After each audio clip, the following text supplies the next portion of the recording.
So when it comes to including structured running in our training schedule, we've all heard of interval running, threshold, or even fartlek training. Now don't get me wrong, these are all excellent options and clearly have their time and place in any training schedule. But the progression run, or the build as it's also often called, is, well, one of my favourites, and that's largely because of its simplicity. Indeed, whether you're a beginner starting out or a seasoned elite, there's just so much to be gained from it. So today I'm going to outline the benefits of including that in your training and talk about some of those varying examples so that you can include a progression run in your training too. Now, as triathletes or runners, we tend to focus on building a good aerobic base in our training, and then over time we gradually increase that to improve on our endurance. And then the next step in our training usually is to layer in what we'd call speed endurance so we can get through that distance quicker. And there's many ways of doing this and incorporating into our training the likes of the threshold or the interval and fartlek training sessions I already touched upon. Now historically, these are always viewed as the best way to help improve us and get quicker for an upcoming running race. But another very good example of a session that we can do complementing these other ones is my focus for today, and that is the progression run. Now, many of you might find that you're already doing one of these progression or build runs. You might head out the door for an easy run, and before you know it, you're coming home at a quicker pace than you started out. This is largely because you've probably warmed up as the run goes on, or it might even be that you're simply eager to get home and get back in through the door quicker. But either way, if they sound familiar to you, then great, because that means you're including a progression run in your training already, and there are definitely some benefits to be had from them.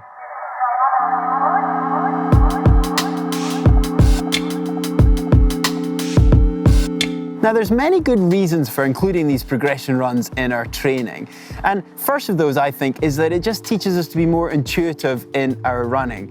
It shifts the focus away from worrying about pace or specific speeds and allows us to be more, well, in tune with how our perceived effort is going. We can start asking ourselves questions like, am I going harder here, or could I push myself faster? And I genuinely feel these are really effective questions and tools to have mid-run. Secondly, well, progression run simply teaches us to run harder and faster when we've got tired legs.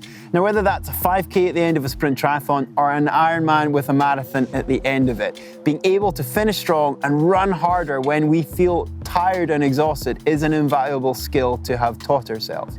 And lastly, it's a really good tool for coming back from an injury layoff. If we want to start thinking about incorporating faster running into our training, but we're worried about having to hit certain splits or paces, then the progression run is an ideal way to get around that. So if, for example, you wanted to do something like 6 by 3 minutes at your desired 10K pace with 2 minutes recovery in between each rep, and an ideal substitute would be a 13-minute progression run. We could start by ramping that pace up to getting close to that desired 10K pace, but if for, say, some particular reason we feel we can't quite get there because we're flaring up that injury, then that's fine. We can just stop and not be despondent about not having hit those specific times. Now, as with other types of speed sessions, the beauty of the progression run is that there isn't any particular cookie-cutter format to follow. Indeed, far from it. There are infinite different ways to adapt a progression run depending on your level of experience. And what I mean by that is, well, one runner's natural 10K progression could be another runner's highly structured half-marathon distance session. Now, my point is here that there is no right or wrong answer to a progression run, just different ways to tailor and adapt it so that you can come away from your run feeling that you have increased your work rate throughout it. Now then, let's get stuck into some examples of these progression runs. Now, if they're new to you and you haven't had them in your training before, then I've got some nice simple examples for you here. The first up being the out and back. Now, it is as simple as it sounds. The idea being that you start out for a period of time, let's say 25 minutes at a nice and easy pace, turn around and try and come home quicker. An ideal location for this would be a nice and smooth trail, a bit like this one that's behind me, a canal towpath, or just find a really quiet road that's got some minimal traffic. But in essence, what we want to do is bring that return leg home at a faster pace and increase effort. Take a note of the time differential and over time, try and improve on it. Now, second up on these progression run options is what I'd call split thirds or even quarters. Now, this is a classic twist on your regular build run where you divide it up into equal portions, and essentially starting off could be your warm-up, which is nice and easy, moving into a steady pace that's comfortable but manageable, perhaps even marathon pace, and then you would wind it right up to a fast pace to finish that could be something like half marathon pace. Now, I always used to personally like doing this over an hour's worth of running, so that'd be 20, 20 and 20. You could put that down to 15-minute segments, or even as you get fitter, move that right up to a 90-minute session where each session division is 30 minutes of work.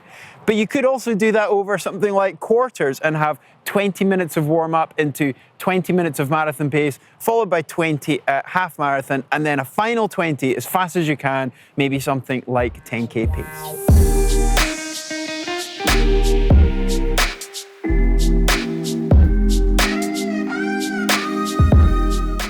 Now then, for my final suggestion here is what I'd call specific progression, because you can, of course, take your running distance and divide that up into equal segments or reps even, which build upon each other and get faster in pace.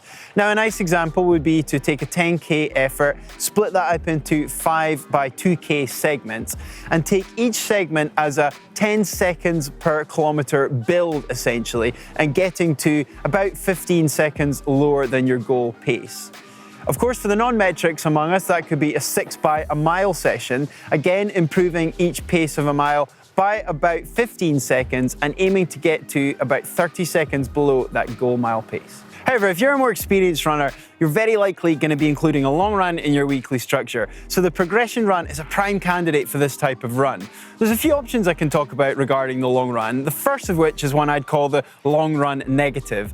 And this is probably the least impactful of these progressive options, but possibly the most effective. Because in the first half, it just places an emphasis on being nice and easy, time on our feet, but then ramping that pace up in the second half to, well, something closer to, say, 30 seconds per mile or about 20 seconds per kilometer slower than our goal marathon pace. Now, whereas these runs are still very much aerobic, they're not nearly as challenging as some other long run progression options and far less demanding on us as we run too. And the good thing about this is that that increased pace in the second half will still largely mimic the running mechanics that we will have at our actual goal running pace, but crucially without nearly as much longer lasting damage that we'll get from running harder in some of the other progressive runs. Now, the second version of the long run that I'm going to talk about for progressing is called the fast finish long run. Now, rather than a subtle progression like I've maybe talked about in the other shorter progressive runs, this one simply takes a steady pace that we'd have for our long run, and then for the last 10 to 20% of it, we really ramp up the pace, but to a significantly quicker pace, something that far exceeds even our marathon pace, possibly as quick as our half marathon pace. So as an example, if we were out for a 2-hour long run, I'd be aiming for the last 15 to 25 minutes of it to move up to this faster pace. Now, although when you're doing a long run, this is the last thing you really want to have to think about doing, I used to get a really good mental boost from being able to do this, because not only does it teach you how to run on your already tired legs, but it gives you a real appreciation for what's going to be coming at, say, the end of your marathon or perhaps an Ironman. Now, the final long progressive option that I'm going to talk about is one that's been made famous by East Africans who have dominated distance running over the decades, the Kenyans. Now, the Kenyan progression run is one that allows us to listen to our body and adapt the speed accordingly as we move through the session. Now, the beauty of this is there's no specific speeds or splits that we need to hit in the Kenyan long run, but rather the trick is just to start off nice and easily and then build through the pace as the run progresses.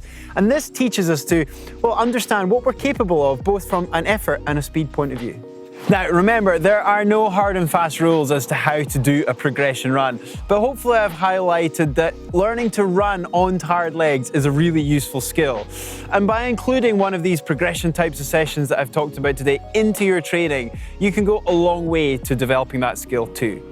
Now, hopefully you've enjoyed this video, so please hit that thumb up like button. Find the globe on screen too to get all the other content that we've got here in GTN.